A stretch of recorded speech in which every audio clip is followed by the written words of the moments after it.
পেশা হিসাবে আপনাকে কোনো একটা কাজ বেছে নিতে বললে আপনি কি কাজ বেছে নেবেন? সকলেই নানান ধরনের উত্তর দিতে পারেন, কিন্তু এমন কেউ কি আছেন যিনি বলবেন যে ডাকাত হওয়াটাকে তিনি পেশা হিসেবে নিতে যাচ্ছেন? হয়তো কেউ চাবেন না, কিন্তু সোমালিয়ার জলদস্যুরা তাই করছে। পেশা হিসাবে ডাকাতি তাদের কাছে কম রোমাঞ্চকর নয়। সিংহের মতো বাঁকা সোমালিয়া দেশটি আরব সাগর ও লোহিত সাগরের পাশে অবস্থিত। এই সিংহের মতো হওয়া দেশটি হর্ন অব আফ্রিকা নামেও পরিচিত। দেশটিতে প্রায় 30 বছরের বেশি সময় যাবৎ ঘরোয়া অনেক ঝামেলা চলে। 1960 সালে দেশটি স্বাধীনতা লাভ করলেও দেশটি নিজেদের তেমনভাবে মেলে ধরতে পারেনি। 90-এর দশকে দেশটিতে মোহাম্মদ সাইদ বারি সরকারের পতনের পর শুরু হয় গৃহযুদ্ধ। সে সময় সোমালিয়া রাষ্ট্রটি অচল হয়ে পড়ে। ব্যর্থ রাষ্ট্রে পরিণত হতে যাওয়া সোমালিয়ায় অনেক অভাব চলতে থাকে। এর ফলে পরবর্তী দশকে এখানে জলদস্যুতার শুরু হয়। 1650 সাল থেকে 1750 সাল পর্যন্ত ছিল জলদস্যুতার স্বর্ণযুগ।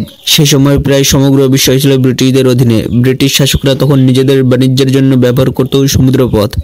সমুদ্রপথে তারা বিভিন্ন অভিযানও চালাতো। তাদের জাহাজে থাকা বিভিন্ন শ্রমিকেরা অযথায় অনেক পরিশ্রম করত, তাদের নিজস্ব কোনো অধিকারই ছিল না।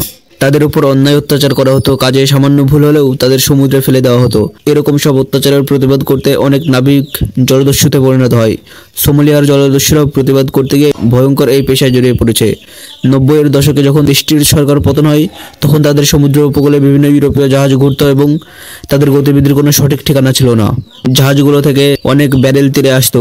সেই ব্যারেলগুলোতে থাকতো অনেক তেজস্ক্রিয় পদার্থ। তেজস্ক্রিয়তায় অনেক পশু পাখি মারা যায়। মানুষেরা অনেক রোগে আক্রান্ত হতে থাকে। গর্ভবতী নারীরা বিকলাঙ্গ বাচ্চা প্রসব করে। বিভিন্ন হাসপাতালে বজ্র ও রাসায়নিক বর্জ্যে ভরা থাকতো এই ব্যারেলগুলো। একসময় এই দেশটির উপকূল এইসব ব্যারেলে ভরে যায়। এই দেশটিকে বর্জ্য ফেলার স্তূপে পরিণত করে ইউরোপের দেশগুলো। ব্যারেলে থাকা বিভিন্ন ধাতু, উদাহরণস্বরূপ সিসা, ক্যাডমিয়াম সহ বিভিন্ন ভারী ধাতু মানুষের অনেক ক্ষতি করে। তেজস্ক্রিয়তা তাদের জীবন প্রায় অচল হয়ে পড়তে থাকে। সোমালিয়ার মানুষদের সামুদ্রিক মাছের ভান্ডারও প্রায় ফুরিয়ে গিয়েছিল। এর কারণ ইউরোপের অনেক জাহাজ এসে এখান থেকে বড় বড় মাছ ধরে নিয়ে চলে যেত। এই এলাকার জেলেরা মাছ পেত না, তাই এই জেলেরা তাদের স্পিড বোট নিয়ে এইসব মাছ ধরা জাহাজগুলি তাড়িয়ে দেওয়ার কথা ভাবে। তারা ব্যারেলের বিরুদ্ধে সোচ্চার হয়। জাহাজগুলো এই মাছগুলোকে বেআইনিভাবে ধরতো, কারণ এই উপকূলে মাছ ধরার কোনো এখতিয়ারই তাদের ছিল না। তাদের উপর ট্যাক্স আরোপ করার কথাও চিন্তা করা হয়নি, কিন্তু কিছুতেই এইসবের সঙ্গে মোকাবিলা সম্ভব হচ্ছিল না। তাই একবার ব্যারেল ফেলা অবস্থায় কয়েকটা জাহাজ আটকানো হয়। তাদের এই পেশা শুরু হয়।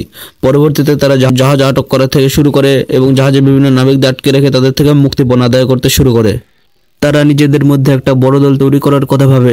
এর জন্য স্থানীয় জেলেরা ও একসময় সেনাবাহিনীর সদস্যরা মিলে আলাদা জলদস্যুদের দল বানিয়ে ফেলে। সমুদ্র নিয়ে তাদের জ্ঞান ভালো থাকায় তারা আরও ভয়ঙ্কর হয়ে উঠতে থাকে। আন্তর্জাতিক সমুদ্র পথে চলা জাহাজের হুমকি হয়ে ওঠে এরা। তবে এখনকার বেশিরভাগ মানুষই এই জলদস্যুদের ভালো মনে করে।